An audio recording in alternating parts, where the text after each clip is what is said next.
बारामतीमध्ये EVM ठेवलेल्या गोदामाचे CCTV 45 मिनिटे बंद पडले होते। शरद पवार गटाच्या तक्रारीनंतर सुप्रिया सुळे यांनी हे ट्विट केलं। शरद पवार गटाच्या तक्रारीनंतर गोदामातील सीसीटीव्ही सुरू झाले। सीसीटीव्ही 45 मिनिटे बंद पडले होते। ही संशयास्पद बाब आहे असं सुप्रिया सुळे यांनी म्हटलं। निवडणूक आयोगाने कारणे जाहीर करावीत असं सुप्रिया सुळे यांनी म्हटलं आहे। बारामतीमध्ये ज्या पद्धतीने मतदान झालं तिथे गोडाऊनमध्ये ज्या ईव्हीएम मशीन ठेवल्यात तिथले सीसीटीव्ही बंद आहेत सध्या, अशी माहिती समोर येत आहे। शरद पवार गटाकडले त्या संदर्भात तक्रार सुरू केलेली आहे। नाही, नक्की या संदर्भामध्ये पारदर्शकता ही राहिली पाहिजे, ही आपल्या सगळ्यांची मागणी आहे आणि म्हणूनच ती तक्रार दाखल करण्यात आलेली आहे।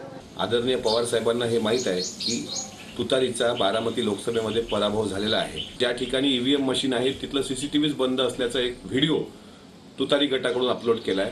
ही त्यांची शेवटची फळफळ आहे। त्यांना स्पष्ट पराभव दिसतोय।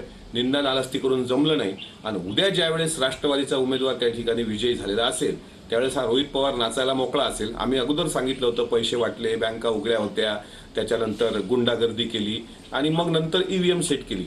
याला रडीचा डाव म्हणतात, जो तुतारी गटाने खेळलाय। सध्या टीव्हीवर एक बातमी व्हायरल होतीये की बारामती येथील गोदामामधील कॅमेरे बंद आहे, परंतु त्याची सविस्तर चौकशी केली आहे आणि त्याच्यामध्ये असं दिसून आलंय की इलेक्ट्रिशियन